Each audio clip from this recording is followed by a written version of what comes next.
Assalamu alaikum. Welcome to another Qur'an study session on the Qur'an Study channel. Today we're going to be studying in the Qur'an whether God decides to misguide certain people and guide others. I decided to do this session because I have often heard from people that it is God who decides whether somebody is guided onto the right path or whether somebody is misguided, and that it is God's decision. And therefore we see people praying to God to guide them. They're praying to God to make sure that they are not of those who are misguided. So let's see what the Quran says about this.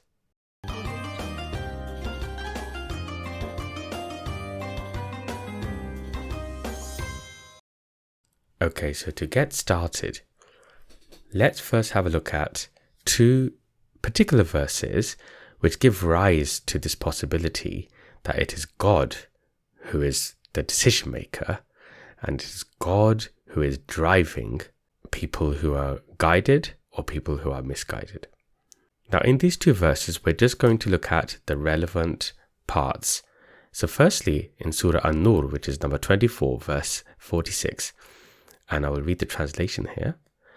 Verily we have revealed clear signs, and Allah guides whom He wills to a straight path. Then in Surah Ibrahim, number 14, verse 4, in the second part here, Allah says, Then Allah lets go astray whom He wills, and guides whom He wills. Can you see here? So this can give rise to the understanding that if we are guided, it is because of God, and if we are misguided, that is also because of God. Now, as part of this study, what I would like us to do is study the Quran and see whether God Himself is telling us as to who He then wills to be guided and who He lets go astray. Is there something more in the Quran that will tell us how these decisions by God are made? Okay? Now, let's first start with Surah Al-Zumar, which is chapter 39, and we'll look at verses 57 to 59. Again, I'm going to read the translation. Or it should say, now by the way, when Allah is referring to it over here, or it should say, He's referring to the self, one's self. If we look at the verses which occur before Numbers 57 to 59, the context is about the self, our inner self. And this is referring to a conversation that people will be having or things that people will be saying when they're called to the day of judgment. Okay? That's the context. Or it should say, if that Allah guided me, surely I would have been among the muttaqeen. Or it should say, when it sees the punishment, if only for me another chance, then I could be among the muhsineen. So here you see Allah is telling us in the Quran that there will be people who will basically be blaming God on the day of judgment and saying, well, if God had decided to guide me, then I would have been one of the muttaqeen. And actually, if you send me back now, if I have another chance, I will be one of the muhsineen. Now, these terms, muttaqeen and muhsineen, we have defined in our study sessions many times. Please do go over to our YouTube channel and have a look at the study sessions we have undertaken, where we defined what muttaqeen means and what muhsineen means. Anyway, let's go back to this. So can you see here that the very thing which I said could transpire, which is that people will think that it is God's decision and it is God's fault that they are misguided, will happen. Allah saying this will happen. Allah saying that people will say on the day of judgment, if you had guided me, then I would have been on the muttaqeen. Effectively blaming God for being misguided. Now look at what Allah says in verse 59, the last part here. Yes, verily came to you my signs and verses. Ayati, my signs, verses, they came to you, but you denied them and were arrogant, and you were among the kafirin. So look at God's response here to people who are thinking that it is God's decision, it is God's fault, it is God's making that they are misguided. Allah saying, I sent you my signs, my verses, but you denied them. You denied my signs, you denied my verses. So God is saying that it is not the case that it is my fault. So let's go back to the chart we're completing, okay? And now what we can see, that on the right hand side, we can start to complete this particular column. So who does God let go astray?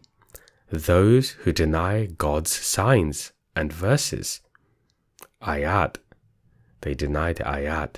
39:59. That's the reference of the Quran that we just studied. Okay? Is that clear so far?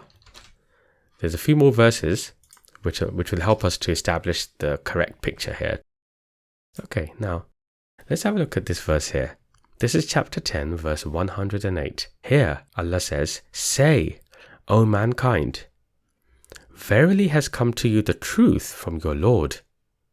So whoever accepts the guidance, then only he is guided for his self, his nafs. And whoever goes astray, then only he strays against it, the nafs, self. And I am not over you a guardian. Now, there's one particular part of this that I'd like us to pay attention to. And that's this one here. Whoever accepts the guidance.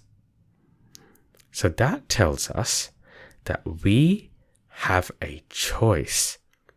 Allah is saying to the messenger to tell people that the truth has now come from your Lord. It has been revealed. Now it is your choice. Whoever accepts the guidance, because the guidance has come, then only he is guided for his own self. And whoever goes astray, in other words, whoever decides not to accept the guidance, then only he strays against his own self. And Allah is telling the Prophet to tell people, and I'm not over you a guardian. I'm not going to save you. I'm not going to guard you. It is your own choice. So, for us, the truth, the guidance has already come to us. We have to decide whether to accept the guidance. Now let's go back to our chart. We now have some further information that we can populate this chart with. So, we now know from 10.108 that those who choose to accept the guidance from God are within the bracket of those who God wills to guide. And those who choose not to accept the guidance from God are in the rightmost column here. Those are the people who God lets go astray. Can you see the picture forming here? The guidance, the signs, the verses, the choice that we have. Let's have a look at another verse. Now this one is Surah Al-Baqarah, so chapter 2, verse 26. Now we're going to look at the last part of this verse, okay? And it's talking about, again, the context is that God is talking about the usage of examples and metaphors in the Quran. And the last part here says, He lets go astray by it many, and He guides by it many. So he's talking about the verses in the Quran. And not He lets go astray by it, except the fasiqeen. So Allah is saying here that nobody is led astray except those who are the fasiqeen. Now that means fasiqeen is a very important term to understand. It is those people who Allah lets go astray. Now we will do a separate study session on the word fasiqeen because the Quran contains a very detailed definition of that word across various different verses in the Quran. But that's not for today. We will come back to that at one point. But let's just complete this chart again. Here we now see very clearly from number 226 that who God lets go astray are the fasiqeen. And we will do a detailed study of this, as I've said. But in simple terms, the fasiqeen are those who disobey God's instructions and guidance. They deny God's guidance. They decline to follow it. They transgress the boundaries that have been set upon us by God for our own benefit. They make the choice of not understanding and following the guidance which has been revealed to us by our Creator. In very simple terms, those are the fasiqeen. And Allah is saying that I don't let people go astray unless they choose to be fasiqeen. Because whether you disobey God's instructions or not is your own choice. So can you see where this is going? We can actually summarize this now. In summary, what Allah is saying, that those who choose to accept God's guidance, Allah will guide. And those who choose not to accept God's guidance, Allah will let them go astray. It's as simple as that. It's about our own choice. So why is this important? Well, the first reason that this is important to understand is that it affects the mindset. We have to get into the mindset that it is not God who decides to do this. This is not God sitting up there in the sky and making decisions as to who to guide and who to misguide. No, that mindset is wrong. And what can happen is that it can lead to quite a passive mindset. Thinking that if something bad happens to us, or if we are misguided, or we are on the wrong track, or if somebody else we know is on the wrong track, that actually it is God's decision. In a way, we end up blaming God. Think about it. We are effectively blaming God for somebody being misguided.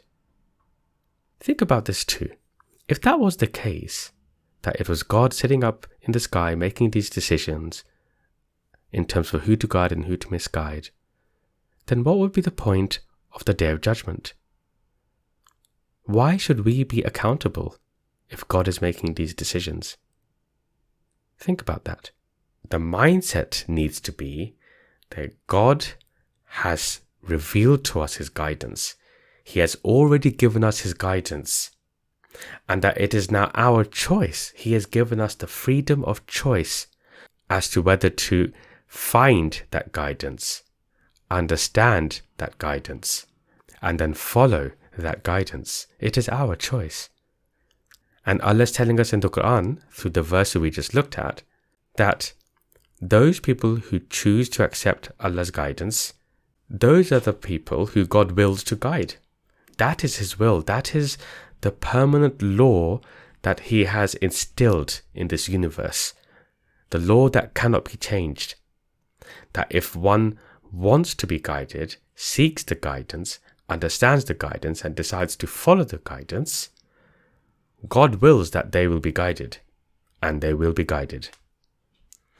As opposed to those who deny God's guidance, choose not to understand God's guidance, decide to transgress God's guidance, Allah's will, the program, the rule, the law is that Allah will let them go astray. He will not bring them onto guidance. That is the formula. And that is the mindset that we need to bring. So that's the first thing, mindset. The second thing, the second reason why this is important is that it affects our actions. If somebody believes that it is God sitting up there in the sky making decisions as to who to guide and not to guide, they will do what many people do. They will simply put up their hands and make a prayer to God to guide them. They will continue to make prayers to God to guide them.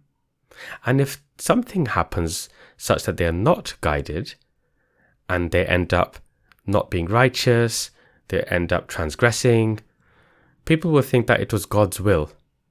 that they were not guided, the prayer was not accepted. That is the wrong action. That is the action which comes with the wrong mindset. The correct action, if you understand this properly, is that you proactively understand God's guidance and then persevere in following it. You follow the guidance actively. Because Allah is promising here that if you follow Allah's guidance, you will be guided.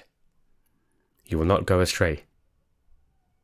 So that is the action we need to take, is to understand God's guidance that He has revealed to us and then follow it.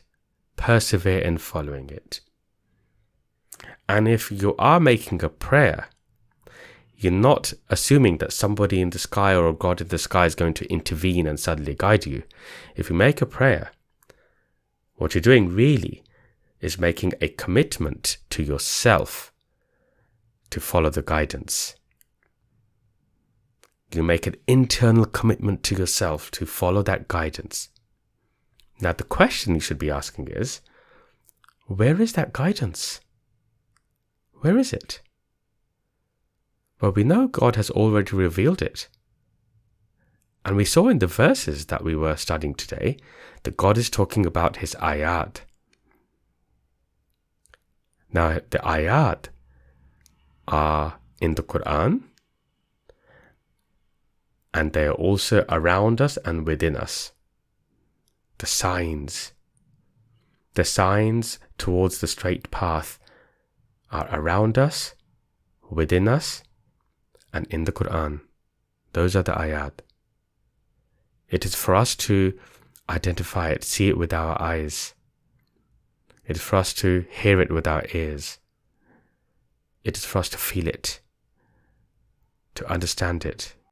And that, my brothers and sisters, is why it is so important to understand how God wills those to be guided and how God lets go astray those who are astray. Now, if you found this short video useful, please do click on like and subscribe to our YouTube channel, because it helps us to share this knowledge with others. And it's a pleasure to present to you again this study session. Until next time, Assalamu alaikum. أفلا يتدبرون القرآن